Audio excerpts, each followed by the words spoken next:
성경 로마서 1장 1절부터 7절입니다.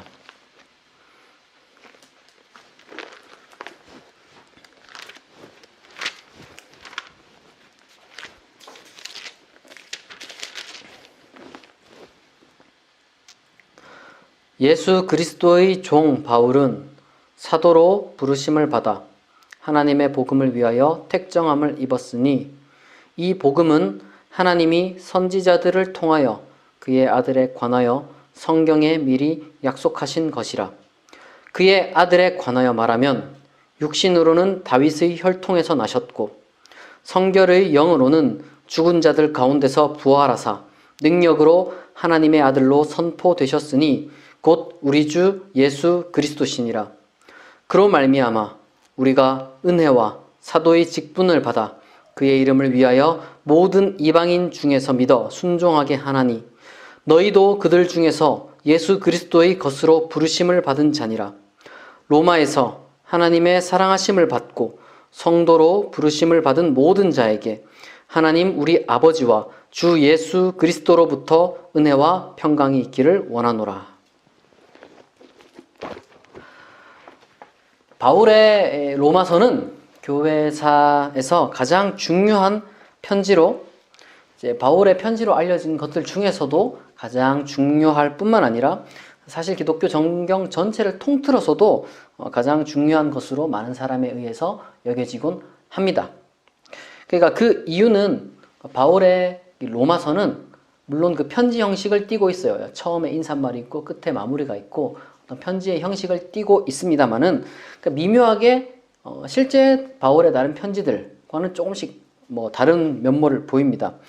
그러니까 내용 자체도 그게 뭔가 편지라기보다는 아무래도 정치적 성명 내지는 학술 강의, 연설 이런 거에 더 가깝거든요.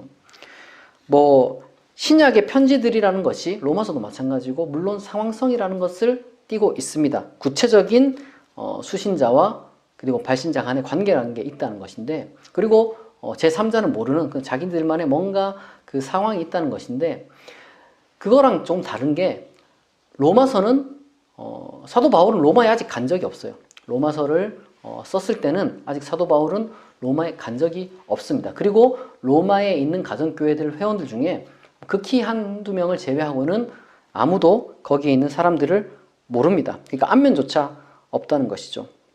그리고 로마서 곳곳에서 보면 바울에 대한 안 좋은 소문이라는 게 이제 좀 퍼져 있었어요.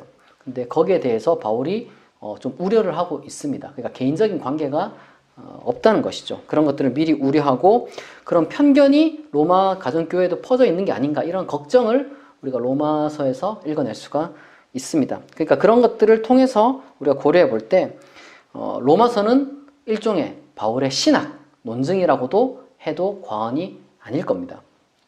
물론 이제 여기서 제가 말하는 신학 논증이라는 것이 오늘날의 엄밀한 연구물로서 혹은 연구돼야 하는 그런 것을 제가 이야기한다기보다는 바울 자기 자신이 믿는 어떤 신앙에 대해서 나름대로 굉장히 설득력 있게 정리하려고 노력했다는 것이죠.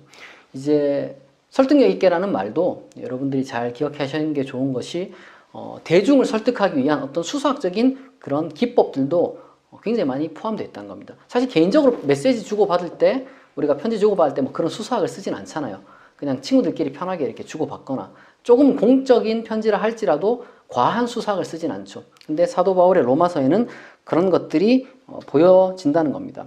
그래서인지 사실 로마서가 가진 힘이라는 것이 실로 엄청나기 때문에, 물론 사람마다 좀 다르겠지만 아마도 바울의 로마서가 비록 지금 우리 시대로부터 수천 년 떨어진, 시대적으로도 그렇고 공간적으로도 그렇고 당연히 그러면 문화나 생각 많은 것들이 다르잖아요. 그렇게 떨어진 그런 시대에 살고 있는 우리가 가진 기독교 신앙이 이 로마서를 통해서도 여전히 크게 감동받을 수 있다는 겁니다. 로마서를 처음부터 끝까지 쭉 읽어본다면 스스로 읽어도 되고 아니면 소리 내어서 낭독을 해도 좋고 어떤 식으로든지 그런 낭독을 거친다면 아마도 여전히 벅찬 감동을 느낄 수 있는 그런 힘을 가진 것이 바로 바울의 로마서라고 할 수 있을 겁니다. 결코 그런 감동을 누릴 사람들이 적다고도 저는 생각하지 않아요. 그렇기 때문에 지금까지도 많은 사람들에게 이 로마서가 영향을 미친 것이고 지금도 로마서를 중요하게 생각하는 것이겠죠. 저 역시 바울의 이 로마서에 감동된 사람 중 한 사람이라고 말할 수가 있겠습니다. 그래서 올해는 바울의 로마서를 강해로 설교하려고 합니다. 별다른 문제가 없다면은 아마도 1년 안에 로마서 강해를 마칠 수가 있을 것 같습니다. 혹시나 평신도 분들 중에서도 비록 신학을 전공하지 않은 그런 평신도 중에서도 로마서에 대해서 더 많이 알고자 하는 분들이 있을 거예요. 그런 분들은 바울 신학에 관련된 책 한 권을 읽고 그리고 또 구체적으로 로마서에 관련된 책을 읽는 것이 좋은데 제가 추천하기로는 사실 좀 어려워요. 신학을 전공하지 않은 분들에게는 많이 어려울 수 있지만 바울 신학과 관련돼서도 그렇고 이 로마서라는 편지와 관련돼서도 그렇고 제임스 던이라는 영국 학자가 있습니다. 제임스 던. 이 제임스 던이라는 사람이 쓴 바울 신학이라는 책과 그리고 로마서 주석 2권짜리로 된 건데 그것을 여러분들이 읽으면 아주 좋습니다. 사실 그거는 신학생들이 이제 공부할 때 로마서 공부할 때 이제 좀 참고하는 책인데 뭐 많이 어려울 거예요. 신학을 전공하지 않은 분들이라면. 하지만 뭐 제 생각엔 그렇습니다. 굳이 뭐 그렇게까지 이렇게 할 필요는 없을 것 같고요. 스스로 우선 로마서를 꾸준히 읽는 것이 중요하고요. 그리고 제 로마서 강해를 들으면 빠지지 않고 들으면 그것만으로도 충분히 로마서에 대해서 많은 것들을 여러분들이 배울 수 있을 거라 생각을 합니다. 뭐 바울의 로마서를 위해서 알아야 할 것들도 많이 있겠지만 이게 뭐 신학 강의가 아니에요. 제가 강의 설교를 하는 것이지 신학 강의가 아니기 때문에 필요한 중간중간 내용들은 차차 설교를 통해서 필요한 만큼만 드러날 것입니다. 뭐 서론이 길었습니다. 이제 한 구절씩 살펴보도록 할게요. 우선 1절을 다시 제가 읽어보겠습니다. 예수 그리스도의 종 바울은 사도로 부르심을 받아 하나님의 복음을 위하여 택정함을 입었으니 이 로마서 1장 1절에는요 사실 바울 신앙에 너무 많은 것이 함축되어 있어요. 그러니까 바울은 한 줄을 딱 쓰긴 했지만 사실 여기엔 너무 많은 것들이 함축되어 있습니다. 예수가 그리스도라는 것, 그리고 주종 관계가 형성된다는 것, 그리고 사도라는 지위에 대한 바울의 자기 주장, 부름 내지는 계시에 대한 바울의 믿음, 하나님과 하나님의 복음 간의 관계, 그리고 예정 뭐 이런 것들이 다 녹아 있어요. 하지만 그걸 다 다룰 수도 없고 또한 제가 여기서 집중하고자 하는 것은 다름 아닌 바로 부르심입니다. 바울은 자기 스스로의 삶 전체를 부름받은 것으로 여겨졌습니다. 로마서 1장 1절부터 7절 사실 전체를 이 7구절을 관통하는 것이 어떻게 보면은 자기소개와 인사말에 해당하는 이것을 우리가 단순히 소개말로 보는 게 아니라 조금 더 구체적으로 들여다본다면 그 핵심 키워드가 부르심에 있다는 것을 알 수가 있습니다. 제 개인적으로는 인간의 삶을 혹은 내 삶을 존엄하게 만드는 것이 두 가지가 있다고 저는 믿거든요. 그 중에 하나가 바로 이 삶을 선물로 받은 것이라고 여기는 믿음입니다. 내 삶은 우연한 것도 아니고 그저 그냥 비참한 것도 아니라 선물로 받은 것이라는 그런 믿음이 제 삶을 존엄하게 해주고요. 또 하나의 믿음이 동시에 작용하는데 바로 사명이 있는 삶이라는 겁니다.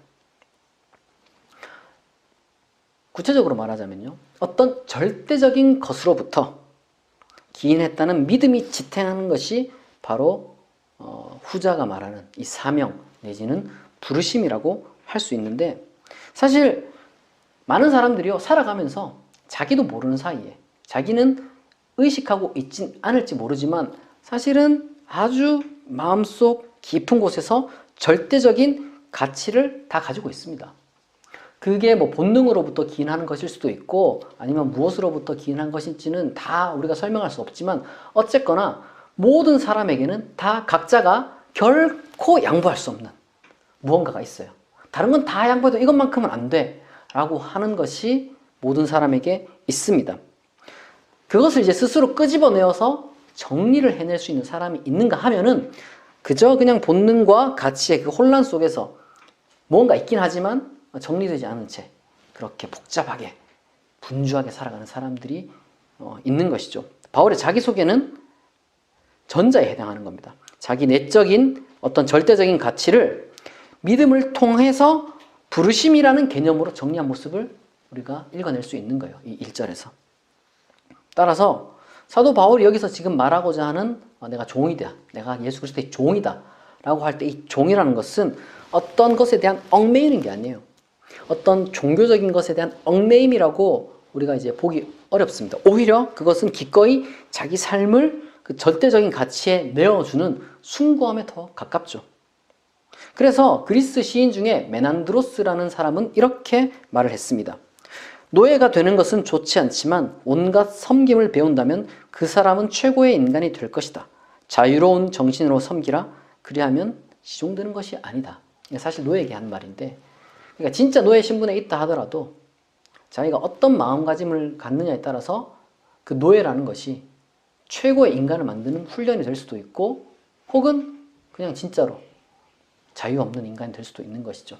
그런데 우리가 노예 신분으로 스스로 자처한다는 것이 어떤 의미를 지니느냐? 사도 바울이 지금 말하고자 하는 것은 얽매이는 노예가 아니라 스스로 자기 자신을 내어주는 그런 의미를 지금 갖고 있는 것입니다. 하지만 이게 쉬운 게 아니에요. 아주 어려운 일입니다. 내가 모든 것을 양보할지라도 이거 하나만큼은 양보할 수 없다. 이게 뭔지 정확하게 스스로 깨닫는 사람도 드물고요. 그게 깨달았다 하더라도 그걸 입 밖에 낼 수 있는 사람은 아마 거의 없을 겁니다. 그리고 사실 좀 이게 좋다고도 할 수 없어요.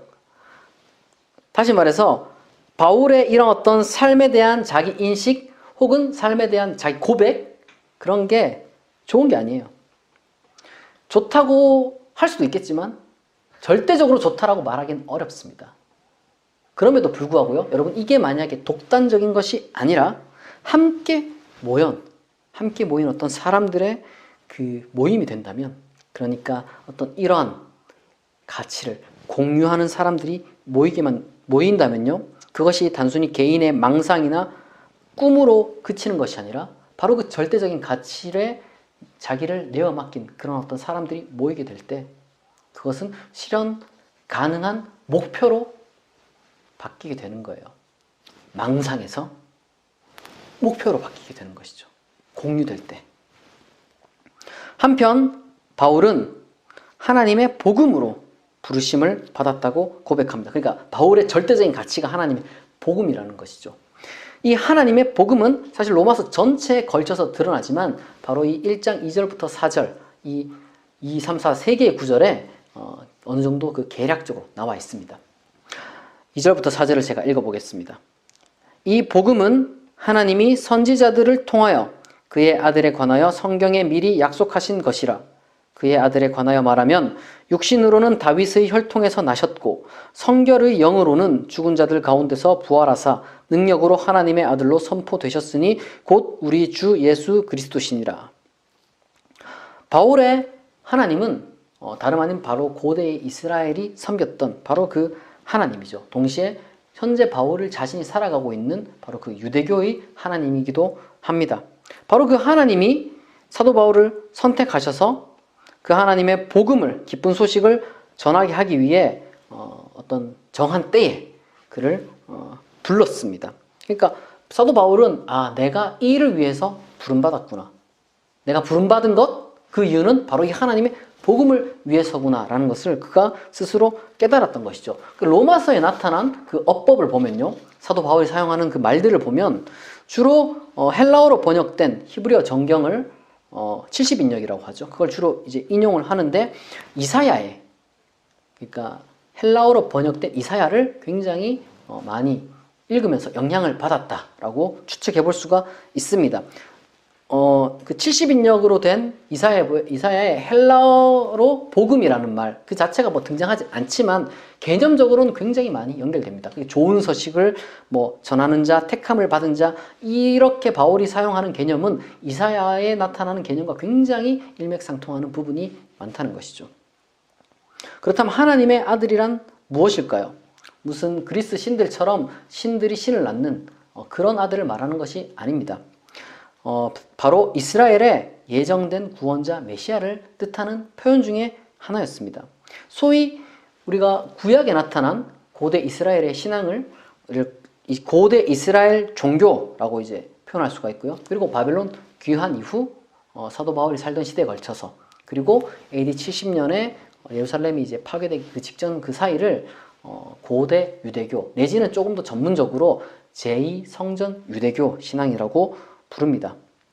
그 이유는 뭐 랍비 유대교 뭐 해서 이제 지금까지 이어지고 있는 것이죠. 어쨌거나 이 고대 이스라엘 종교에서 하나님의 아들은 이스라엘 민족이나 혹은 때때로 그 이스라엘 민족의 왕을 지칭할 때 사용하는 표현이었습니다. 그런데 이것이 제2성전 유대교 시대로 오면서, 그러니까 이제 바벨론 포로기 이후에 다채롭지만 거의 실상은 다윗의 혈통으로 올 종말론적인 메시아를 가리킬 때 이 표현이 사용되었습니다.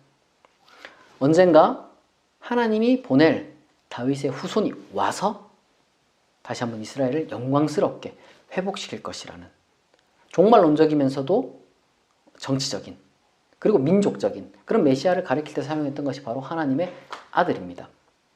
이 메시아가 왔다는 거예요. 사도 바울이 지금 말하고자 하는 것은 이 메시아가 지금 왔다. 그러니까 기쁜 소식이 되는 것입니다. 그게 바로 복음이에요. 바울의 복음이라는 것이, 그리고 바울의 신앙이라는 것이 이것처럼 당연하게 그 오랜 역사를 가진 고대 이스라엘 종교와 유대교 신앙에 영향을 받았습니다. 하지만 단순히 그것의 반복은 아니었어요. 바울은 이 복음, 이 메시아가 이스라엘 민족에게만 국한되지 않는다는 사실을 깨달았습니다. 사실 우리는 잘 모릅니다. 어떻게 이 유대인인 바울이 자기 유대교로 넘어서서, 자기 유대교로부터 시작해서 그리고 그것을 넘어서서 전 세계를, 쉽게 말해서 이방인을 포괄하는 그런 믿음으로 나아가게 됐는지 뭐 우리가 확실할 수는 없습니다만 여러 가지 많은 정황들이 있겠죠. 뭐 예를 들면 일부 갈릴리 유대교로부터 시작한 소위 기독교 운동의 그 부활에 대한 내용을 사도 바울이 접했을 거 아니에요? 그걸 접했을 것이고, 그리고 사도 바울 스스로가 디아스포라 유대인으로서 그리스 로마 철학과 종교에 노출되었던 인물이기 때문에 그 모든 것들이 상호작용을 이루어서 이 바울 안에서 하나님의 메시아, 하나님의 아들, 거기에 대한 새로운 해석을 갖게 한 겁니다. 그런데 왜 그렇다면 이 예수가 그 메시아였을까? 왜 하필이면 다른 사람이 아니라 바로 그 예수 그리스도가 전 인류를 위해 새로운 시대를 가져올 메시아일까? 이거예요. 사도 바울은 그것을 아주 당당하게 말합니다. 바로 예수 그리스도가 부활했기 때문이라고 말합니다. 왜 예수 그리스도가 메시아냐? 그는 부활했기 때문이다. 그가 부활했기 때문이다. 사실 다윗의 혈통으로 왔다는 말은 어떻게 보면 그렇게 중요한 표현은 아니에요. 그 하나의 상징적입니다.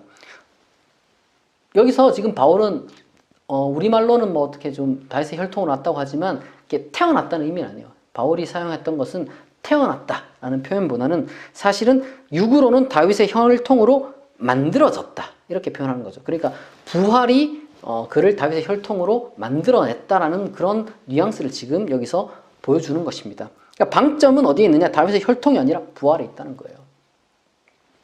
부활이라는 것은 단순히 역사에서 일어난 하나의 자연 법칙을 위반한 기적이 아닙니다. 그런 거는 부활과 구별되는 소생이라고 해서 몇 번이고 수많은 고대 이스라엘 종교에서도 있었고, 그리고 꼭 고대 이스라엘 종교뿐만 아니라 고대 근동 종교나 그리스 로마 종교에서도 충분히 그런 것들을 우리가 찾아볼 수가 있습니다. 사실 사도 바울이 말하고자 하는 부활은 그런 식의 자연 법칙을 깨트린 하나의 사례가 아니라 세계의 룰을 바꾼 종말론적인 신호를 의미하는 것입니다. 자연 법칙을 깨는 건 기적이라고 할 수 있겠죠. 근데 사도 바울은 그런 기적을 말하는 게 아니에요, 지금은. 자연 법칙을 포함한 모든 법칙이 새롭게 바뀐 새 시대가 지금 도래했다고 말하는 거예요. 룰이 바뀌었다는 것이죠. 우리는 역사적 바울에 대해서 아는 것들이 그래도 비교적 적지 않습니다. 그 중에 가장 정확한 것 중에 하나가 사도 바울은 예수를 만난 적이 없다는 것이죠. 초기 기독교 운동에 속한 유대인들에게서 예수에 관해서, 특별히 이제 부활한 그리스도에 관해서 들었겠죠. 그리고 그 사도 바울이라는 인물이 신비 체험에 낯설지 않았던 수천 년 전의 고대인이자 종교에 심취했다는 인물이라는 것도 우리가 알 수 있습니다. 바로 그가 부활의 능력을 혹은 부활을 체험했다는 거예요.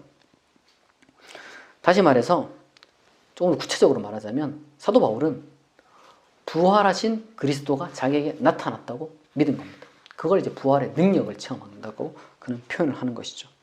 사도 바울의 편지가 몇 통이 있죠. 또 다른 편지인 갈라디아서를 보면 사도 바울은 자신의 사명을, 그러니까 저 하나님의 복음을 사람에게서 받은 것이 아니라 하나님으로부터 직접 받은 것이라는 확신을 가지고 있었고, 고린도전서 15장에서 보다 더 구체적인 그러한 어떤 계시에 대한 신앙을 우리가 읽어낼 수가 있습니다. 다시 말해서 예수 그리스도를 부활한 예수 그리스도를 만났다는 거예요. 사도 바울이. 사도 바울의 그 확신은 바로 그러한 체험과 뗄래야 뗄 수 없다고 우리가 말을 할 수가 있습니다. 그런데 오늘날 대다수의 기독교인들 뿐만 아니라 대다수 현대인들은 그러한 신비 체험을 그렇게 달가워하진 않습니다. 좋아하는 사람도 있고 싫어하는 사람도 있고 별별 사람들이 많겠지만 대체적으로는 달가워하지 않고 오히려 두려워합니다. 왜요? 나를 잃어버릴까 봐. 이게 정말 내가 체험한 게 맞나? 내가 정말 제정신인가? 이런 두려움에 떨게 만들고, 그리고 이게 뭔가 진짜로 내가 믿게 되는 순간 이게 지금 내 삶을 망가뜨릴 수도 있기 때문에 그런 두려움이 있죠. 그리고 제자수가 제일 크게 두려워하는 이유는 그게 현실이 아닌데, 이런 두려움 때문에 신비체험을 대체적으로 두려워합니다. 그런데 경험이라는 것은 언제나 해석을 동반하게 되어 있어요. 그리고 그런 것들은 누적되어 나 자신을 만들어가는 것입니다. 그러니까 우리가 착각하면 안 되는 것이, 사도 바울이 단순히 어떤 한 번의 경험으로 어떤 뭔가 한 5분도 되지 않는 그런 잠깐의 경험으로 복음의 부르심을 얻게 된 것이 아닙니다. 사도행전을 보면 사도 바울이 그런 어떤 회심하는 장면이 나오는데, 여러분 그 처음부터 끝까지 읽어봐요. 그 10분도 안 걸려요. 바울 그 장면만 보면은 몇 마디 없잖아요. 1분도 안 걸립니다. 그럼 사도 바울이 정말로 그 1분의 체험으로 그렇게 확 변화했을까? 그건 말이 안 되는 것이죠. 일단 사도행전은 사도 바울에 대해서 정확하게 기록한 전기도 아닙니다. 오히려 우리는 이렇게 생각하는 게 더 적합할 것 같아요. 사도 바울의 모든 삶이 하나님의 예정 안에서 조금씩 준비되어 갑니다. 그게 오히려 여러분 더 기독교 신앙에 적합한 이해가 아닐까요? 그러니까 사도 바울이 뭔가 1분도 안 되는 그런 체험을 통해서 갑자기 막 변화했다. 그런 게 아니라 하나님이 예정하셨다고 했잖아요. 저 옛날부터.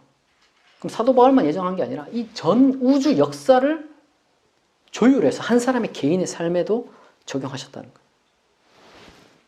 전지전능하신 하나님에 대한 믿음이 바로 이러한 어떤 부르심을 가능하게 하는 것이죠. 우리가 우리의 믿음을 그렇게 바울처럼 사실 그려낼 수 있는 것은 대단히 중요합니다. 사도 바울이 자기가 가지고 있는 그 신앙을요, 하나님의 아들의 부활, 이렇게 심플하면서도 압축적으로 그려낼 수 있는 것은 굉장히 천재적이면서도 굉장한 겁니다. 정말로 가히 이거는 인간이 아니라 진짜 하나님이 계시하셨다라고 해도 과언이 아닐 정도로 엄청난 압축적인 표현으로 그렇게 해낸 거예요. 복음이라는 표상을 우리는 그렇게 가질 필요가 있다는 것입니다. 바울은 새 시대가 시작되었다고 진심으로 믿었습니다. 진심으로 믿었고요. 그리고 이것을 위해서 자기 자신이 해야 할 일이 있다고도 믿었습니다. 진심으로요. 그리고 바로 그런 믿음을 통해서, 그리고 자신이 믿고 있는 그 믿음이 온 세계로 퍼져나가서 사람들이 희망을 얻고 소망을 얻고, 그리고 그 믿음 안에서 구축한 새로운 공동체를 만들어서 새로운 질서로 살아가야 한다고 그는 생각했기에 바로 그것을 위해서 자기의 삶을 걸고 전 세계로 나가기로 결정했습니다. 이런 새 시대가 시작됐으니까 기존의 질서에 매여서 두려워하고 그런 게 아니라 새롭게 살아가기로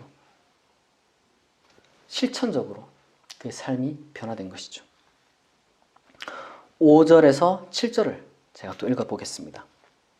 그로 말미암아 우리가 은혜와 사도의 직분을 받아 그의 이름을 위하여 모든 이방인 중에서 믿어 순종하게 하나니 너희도 그들 중에서 예수 그리스도의 것으로 부르심을 받은 자니라. 로마에서 하나님의 사랑하심을 받고 성도로 부르심을 받은 모든 자에게 하나님 우리 아버지와 주 예수 그리스도로부터 은혜와 평강이 있기를 원하노라. 이 부르심은 바울만의 것이 아닙니다. 바울은 그것이 자기만의 특별한 것이라고 생각한 게 아니었어요. 오히려 사도 바울이 깨달은 것은 이게 너무 엄청나고 너무 위대한 일이었기 때문에 자신이 이렇게 가지고 있는 이 신앙을 공유할 사람이 반드시 있다고 믿었고 그것을 또한 함께 이루어갈 공동체가 필요하다고 믿었습니다. 그리고 반드시 있을 거라고 믿었어요. 왜? 이게 너무 위대하니까. 개인이 할 수 있는 일이 아니니까. 여러분은 어떤 부르심이 있다고 믿고 있습니까? 저는요, 사도 바울과 동일한 부르심에 동참하고 있다고 제 개인적으로 믿고 있어요. 다시 말해서 이게 뭐냐면은 우리가 이제 뭐 복음이라고 짧게 얘기했지만 제 식으로 사도 바울의 부르심에 동참하는 그 믿음을 제 식으로 표현을 해보겠습니다. 다시 말해서 예수 그리스도의 부활이라는 표상 안에서 하나님이 인류를 사랑하셨고 인류를 비참함이 아닌 복됨으로 구원하실 것이라는 믿음, 죄를 용서하고 죽음을 물리치시고 가히 상상할 수 없지만 사랑과 정의가 가득한 행복하고 영원한 세계를 만들 것이라는 믿음 안에서 양보하고 서로 돕고 심지어 자기를 희생할지라도 부활과 영생의 희망으로 기꺼이 즐겁게 살아갈 수 있는 공동체를 만들어 세계의 빛과 소금이 되고 하나님 나라를 세워가고 동시에 하나님이 이루실 그 나라를 반영할 수 있어야 한다는 그런 비전을 공유하기 위한 선교로 부르심을 받았다고 저는 믿습니다. 바울의 이 부르심이 또한 설교를 듣는 이들 중에 누군가의 부르심이 되기를 진심으로 소망합니다. 바울의 이 인사말을 빌려서 설교를 맺도록 하겠습니다. 전 세계 어디에서라도 하나님의 사랑하심을 받고 성도로 부르심을 받은 모든 자에게 하나님 우리 아버지와 주 예수 그리스도로부터 은혜와 평강이 있기를 원합니다. 기도하겠습니다. 자비하신 하나님 아버지, 로마서를 함께 읽고자 합니다. 사도 바울에게 부으셨던 삶의 충만한 의미를 우리에게 허락하시고 그가 꿈꾼 아름다운 하나님 나라의 비전에 우리가 동참하게 하옵소서. 성령의 능력으로 부활하신 예수 그리스도의 이름으로 기도합니다. 아멘.